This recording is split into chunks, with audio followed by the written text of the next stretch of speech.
अस्सलाम वालेकुम जी, कैसे हैं आप? मैं हूं मुदस्सिर शरीफ। आज 2 अक्टूबर 2024 और बुध का दिन है। आज की अपडेट्स आपके साथ शेयर करते हैं। आज की पहली खबर क्रिकेट के हवाले से है और पाकिस्तानी क्रिकेट टीम के कप्तान, वाइट बॉल कप्तान बाबर आजम अपने ओहदे से मुस्ताफ़ी हो गए हैं। और इस हवाले से अगर आपके साथ तफसीलात शेयर की जाएंगे, 2019 में उन्होंने बतौर वाइट बॉल कैप्टन, बतौर वनडे और T20 कैप्टन का ओहदा संभाला था और 2020 में उन्होंने टेस्ट टीम का जो है ओहदा संभाला था। उसके बाद वो 4 साल तक के लिए कैप्टन रहे और 2023 में जब इंडिया में ओडीआई वर्ल्ड कप हुआ तो उसमें बदतरीन कारकर्दगी के बाद जो पाकिस्तानी टीम ने शो की थी, उसके बाद उन्होंने बतौर कप्तान जो है रिटायरमेंट ले ली थी। और उसके बाद शाहीन शाह अफरीदी को T20 का कप्तान, जबकि शान मसूद को टेस्ट का कप्तान अनाउंस किया गया था। उसके बाद एक सीरीज़ के बाद यानी न्यूजीलैंड में T20 सीरीज़ हारने के बाद शाहीन शाह अफरीदी को दोबारा कप्तानी से हटाकर बाबर आजम को T20 वर्ल्ड कप जो जुलाई में हुआ उसके लिए एक कैप्टन नामजद किया गया था, वनडे और T20 का। अब कल बाबर आजम ने अनाउंस किया है कि वो बतौर कप्तान इस्तीफ़ा दे रहे हैं और आज की इतला यह है कि पीसीबी ने उनका बतौर कप्तान जो है इस्तीफ़ा मंजूर कर लिया। और बाबर आजम से पहले अगर बात करें तो सरफराज अहमद जो है उन्होंने पाकिस्तानी टीम की जो है क़यादत संभाली थी और सरफराज अहमद की जगह बाबर आजम को बनाया गया था। अब देखते हैं कि बाबर आजम की जगह पे किसको कप्तान बनाया जाता है। इत्तलात जो है इस वक्त हैं कि मोहम्मद रिजवान जो है इस पोजीशन के लिए एक बेहतर जो है चॉइस है। अब देखते हैं कि पीसीबी फर्दर जो है किसको कप्तान बनाता है। अगर आप रूटीन की अगर हम बात पे आ जाएं, सियासत पे अगर हम बात करें तो 63A की आज सबात हुई है। 63A की तशरीह के हवाले से सुप्रीम कोर्ट में नजर सानी केस लगा हुआ है। कल हमने आपके साथ शेयर किया था, कल सबात नहीं हो सकी थी क्योंकि जस्टिस मुनीब अख्तर और जस्टिस मंसूर अली शाह जो है उन्होंने बेंच में शमूलियत इख्तियार नहीं की थी। आज दोबारा जो है इस केस का फैसला होना था और इस हवाले से अपडेट जो है आज सुप्रीम कोर्ट के जो चीफ जस्टिस हैं काजी फायज ईसा और पाकिस्तान तहरीक इंसाफ के जो वकला हैं उनके दरमियान तलख कलामी भी है। वो क्या सारा मामला वो आपके साथ शेयर करते हैं। आप हमें बेइज्जत करें ये हम हरगिज़ बर्दाश्त नहीं करें। चीफ जस्टिस पीटीआई वकील पर बरहम। सुप्रीम कोर्ट में आर्टिकल 63A की तशरीह के फैसले के खिलाफ नजर सानी दरखास्त पर समाअत हुई। समाअत चीफ जस्टिस काजी फायद ईसा की सरबराही में 5 रुकनी लार्जर बेंच ने की। बेंच में justice Aminuddin, justice Jamal Mandokhel, justice Naeem Akhtar Afghan, जिन्हें जस्टिस मुनीब अख्तर की जगह के बेंच में शामिल किया गया था, और जस्टिस मजहर आलम शाह जो थे इस बेंच का हिस्सा थे। अदालत में पीटीआई के वकील बैरिस्टर गौहर समेत दीगर पीपल्स पार्टी के वकील फारूक एच नायक, एडिशनल अटारनी जनरल और दीगर जो थे मौजूद थे।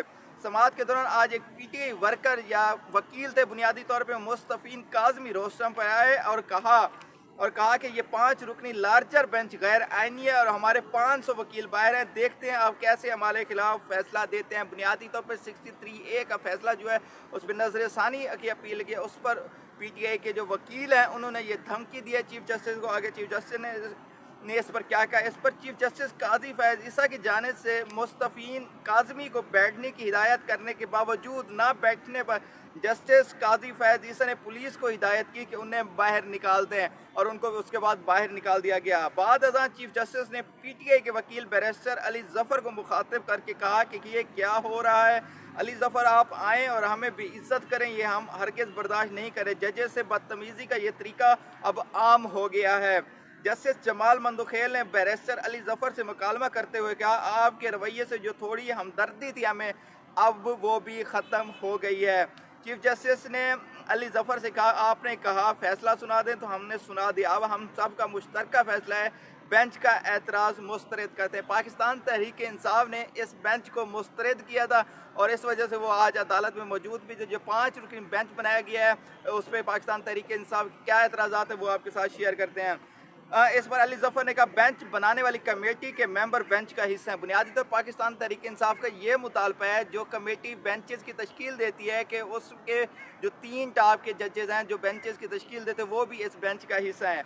खुद कैसे बेंच की तश्कील को गैर कानूनी करार दे सकते हैं, चीफ जस्टिस ने कहा आगे। चीफ जस्टिस ने कहा कि अगर ऐसा हो तो जजेस कमेटी के मेंबर किसी बेंच का हिस्सा ही ना बन सकें। आप हमें बातें सुनाते हैं तो फिर सुने भी, हम पाकिस्तान बनाने वालों में से, तोड़ने वालों में से नहीं। हमने वो मुकदमात भी सुने जो कोई सुनना नहीं चाहता था। परवेज़ मुशर्रफ का केस भी हमने सुना। इस मौके पर जस्टिस जमाल मंदोखेल, आपको याद होगा 2022 का जो हमने आपके साथ इसका फैसला आया था 63A का, उस बेंच में भी जस्टिस जमाल मंदोखेल भी मौजूद थे। ने कहा है कि 63A केस में बेंच का हिस्सा था। क्या अब भी नजर सानी बेंच में बैठने से इनकार कर सकते हो? क्या ऐसा करना हल्फ की खिलाफ वर्जी नहीं होगी? चीफ जस्टिस काजी फायज ईसा ने कहा, यहाँ तो फैसलों को रजिस्ट्रार से ख़त्म कराया जाता रहा है। मैंने बेंच में इन ही जजेस को शामिल करने की सिफारिश की, मैं किसी को मजबूर नहीं कर सकता। यह बुनियादी तौर चीफ जस्टिस मुनीब अख्तर के हवाले से उनको कन्विंस करने की कोशिश की कि वो इस बेंच पे शामिल हो, लेकिन वो इस बेंच में शामिल नहीं हुए और कल तक के लिए ये समाज जो है मुलतवी कर दी गई है। और सुप्रीम कोर्ट के बाहर, जो आज की तीसरी खबर है, सुप्रीम कोर्ट के बाहर पीटीआई वकला का एहतजाज, चीफ जस्टिस के खिलाफ शदीद नारेबाजी। बुनियादी तौर पर पाकिस्तान तहरीक इंसाफ के बानी चेयरमैन जो हैं, उन्होंने इस हवाले से 63A के हवाले से और आइनी तरमीम के हवाले से वकला को पैगाम दिया था और कि जाके सुप्रीम कोर्ट के बाहर जाके एहतजाज करें और इस अमल को, इस जो आइनी तरमीम होने जा रही है, इसको गैर कानूनी करार दिया जाए। इस हवाले से क्या हुआ वो आपके साथ शेयर करते हैं। बानी चेयरमैन पाकिस्तान तहरीक इंसाफ इमरान खान की हिदायत पर सुप्रीम कोर्ट के बाहर पीटीआई वकला ने एहतजाज करते हुए चीफ जस्टिस पाकिस्तान काजी फैज ईसा के खिलाफ शदीद नारेबाजी की। एहतजाज के पेश नज़र इस्लामाबाद में रेड जोन को सील कर दिया गया, रास्तों पर कंटेनर्स रख दिए गए, जिसकी वजह से एक्सप्रेस हाईवे पर गाड़ियों की लंबी कतारें लगी और दफातर और तालीमी इदारों को जाने वाली सड़कों पर रोल गए। पीटीआई के वकला रुकावटें अबूर करके एहतजाज के लिए सुप्रीम कोर्ट के बाहर पहुंचे तो उस मौके पर पुलिस की भारी नफरी ने पोजीशनें संभाल ली।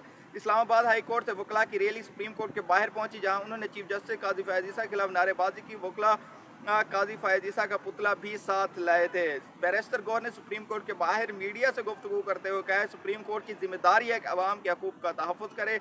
अदलिया जब भी तकसीम करने की कोशिश तो वकला बाहर आए हैं। मुजव्वज़ा आइनी तरमीम गैर आइनी है, पूरे मुल्क को कंटेनर लगा कर बंद कर दिया गया है। और बुनियादी तौर पर ये जो आइनी तरमीम हो रही है, इस हवाले से ये पाकिस्तान तहरीक इंसाफ का एहतजाज था और यहाँ पे वकला जो हैं चीफ जस्टिस काजी फैज ईसा के जो पुतले भी लाए थे। और ये इस हवाले से अब चौथी खबर भी पाकिस्तान तहरीक इंसाफ के हवाले से, इलेक्शन कमीशन ने पाकिस्तान तहरीक इंसाफ को दस्तावेज़ जमा कराने के लिए मज़ीद मोहलत दे दी है। इस हवाले से क्या तफसीलात वो आपके साथ शेयर करते हैं, क्योंकि इस वक्त इंट्रा पार्टी इलेक्शन का पाकिस्तान का मसला है, जिसकी वजह से पाकिस्तान तहरीक इंसाफ को इलेक्शन फेब में जो हुए वहाँ पे वो भी निशान भी नहीं मिला। फिर पाकिस्तान तहरीक इंसाफ बतौर सियासी जमात भी पाकिस्तान तहरीक इंसाफ को डिज़ोल्व कर दिया था। ये सारा चक्कर उसी में हो रहा है। इलेक्शन कमीशन के रुकन निसार दुरानी की सरबराही में 4 रुकनी बेंच ने पीटीआई इंट्रा पार्टी इलेक्शन की केस पर समाअत की। Chairman PTI barrister Gohar election commission में पेश हुए। बैरिस्टर गौहर ने मौक़िफ़ अख्तियार किया कि हमने intra party election record FIA से हासिल करने के लिए अदालत से रजू किया है। कोर्ट ने FIA से हमारा रिकॉर्ड मांग लिया है। हमने FIA को कहा है कि हमें रिकॉर्ड दे दें, हम कॉपी करा के इन्हें वापस कर देंगे। हमने FIA को कहा कि आपकी गाड़ी में हमारा रिकॉर्ड पड़ा है, उसे वापस दे दें। 10 दिन तक हमें FIA से रिकॉर्ड मिल जाएगा, दस्तावेज़ जमा कराने के लिए मज़ीद मोहलत दी जाए। इस पर इलेक्शन कमीशन ने पाकिस्तान तहरीक इंसाफ को जो है मज़ीद मोहलत जो है दे दी है।